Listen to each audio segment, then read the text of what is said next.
World War I was supposed to have been a short and glorious war. But by 1916, a new kind of industrialized warfare had seen the death toll soar into the millions, with no end in sight. Naval blockades were beginning to cause shortages of food and fuel across Europe, while thousands of women had entered the workforce, replacing the men sent to fight in their millions. All sides were preparing for a long war.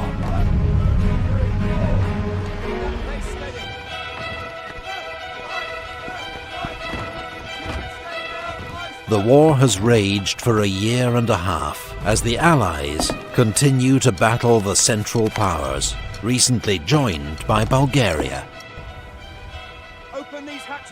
At sea, the British maintain their naval blockade of Germany, preventing the import of food and other vital raw materials. Germany has retaliated with a U-boat blockade of Britain, but has to limit its attacks to avoid provoking the neutral USA, whose citizens have already been caught in the crossfire. On the Western Front, French, British and Belgian troops are dug in opposite the Germans, both sides trapped in the bloody stalemate of trench warfare. On the Eastern Front, the Russians have ended their long retreat and stabilized the line, but their army has suffered huge losses.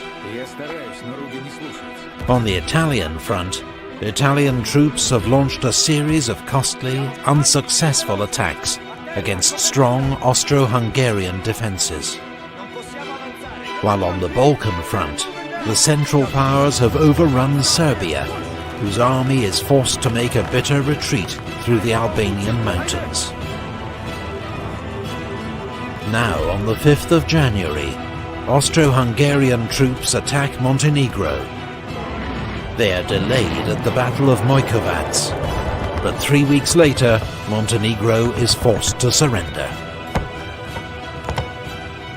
On the Caucasus front, the Russians launch a surprise winter offensive against Ottoman Turkish forces. 6 weeks later, Russian troops occupy the city of Erzurum. In April, they capture the Black Sea port of Trebizond. Meanwhile, the British transport 2 motorboats to Lake Tanganyika in Africa. They finally arrive after a 10,000-mile trip by sea and land, and help the British seize control of the strategic lake from local German forces. The same month, in German Cameroon, German troops besieged on Mora Mountain for 18 months finally surrender to the Allies. It marks the end of the Cameroon campaign.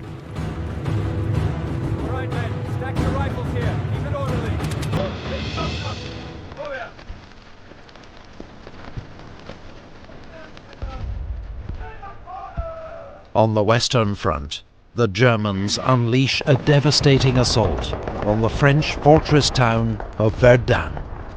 German General Erich von Falkenhayn knows France will defend this symbolic town to the last man. His plan, in his own words, is to bleed France white in its defense. It is the strategy of attrition. Verdun becomes one of the most terrifying battles of the war, a mincing machine, where infantry divisions are destroyed almost as fast as they can be fed into the line.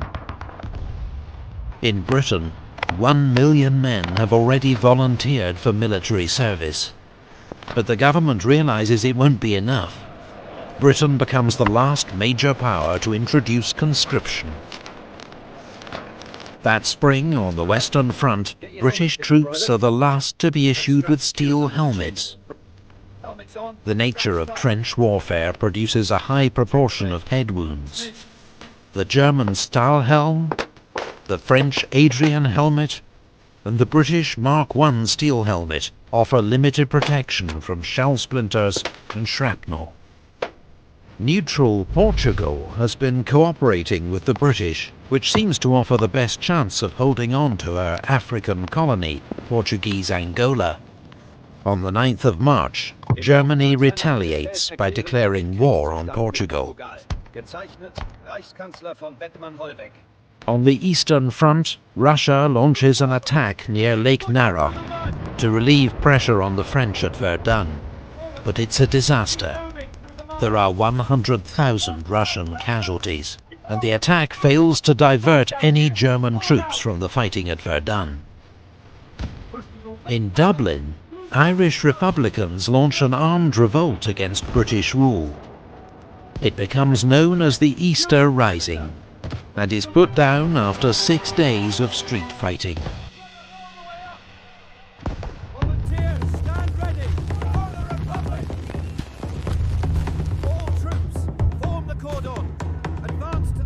In the Middle East, after a 5-month siege, British forces at Kut surrender. General Townsend leads 9,000 British and Indian soldiers into captivity. About half later die from starvation or disease. Britain wants Arab support in its fight against the Ottoman Empire, so it's promised Arab leaders an independent Arab state after the war.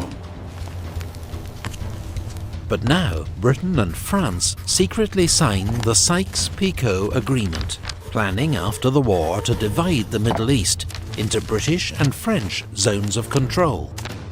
Unaware of this deal, Hussein bin Ali, Sharif of Mecca, leads the Arabs in revolt against Turkish Ottoman rule. In the Battle of Mecca, his forces seize control of the Holy City. On the Italian front, Austro-Hungarian forces launch a surprise attack at Asiago. Italian defences give way. Austro-Hungarian troops are poised to break through into northern Italy. That month in the North Sea, the German High Seas Fleet clashes with the British Grand Fleet at the Battle of Jutland.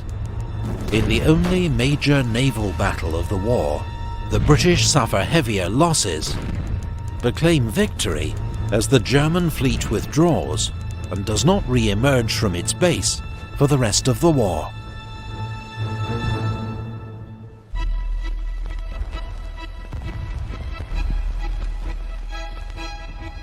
For the summer of 1916, the Allies have planned major simultaneous offensives against the Central Powers, from east and west.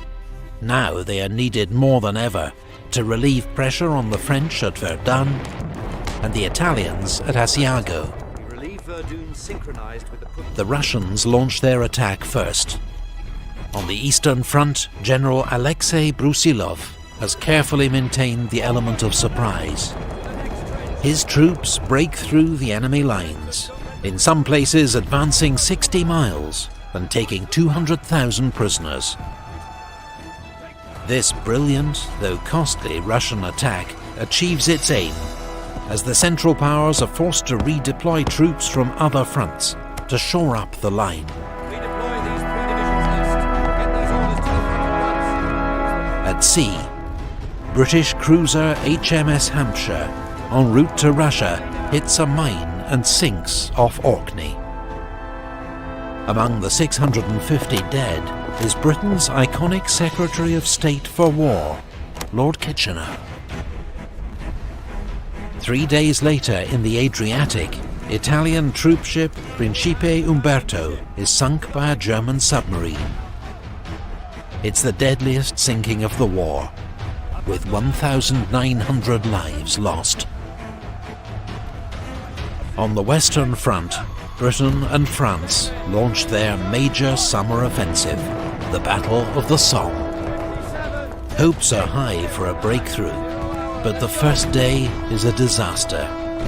A long Allied artillery bombardment fails to knock out German defences, and waves of British infantry are cut down by machine gun fire as they advance into no man's land.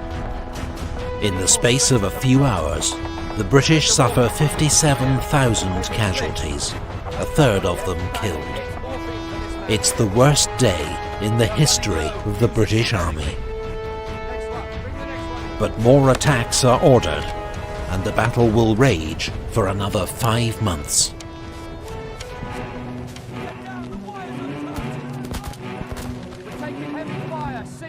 Encouraged by the Russian advance, Romania joins the Allies.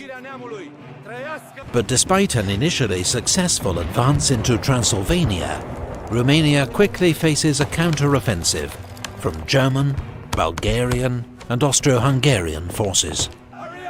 The Allied force at Salonika tries to support Romania by launching their own offensive towards Monastir. With Serbian troops in the lead, there are small gains, but dogged Bulgarian resistance prevents a breakthrough.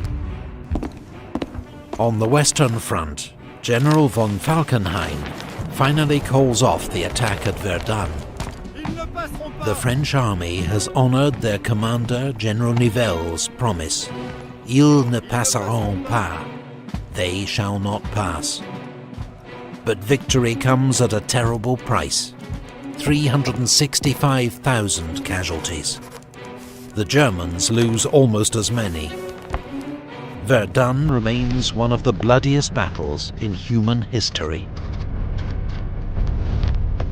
For his defeat at Verdun, Falkenhayn is sacked, and Germany's heroes of the Eastern Front, von Hindenburg and Ludendorff, take command in the west. Meanwhile, the Battle of the Somme continues. Near the village of Flers, the British introduce a new weapon they hope can break the deadlock of the trenches. It is called the tank. But despite some small successes, the first tanks are too few in number and too prone to mechanical failure to make any real impact. On the Eastern Front, Russia's Brusilov offensive comes to an end. Casualty estimates vary wildly, but it's clear both sides have suffered catastrophic losses. Neither the Russian nor the Austro-Hungarian army ever fully recovers.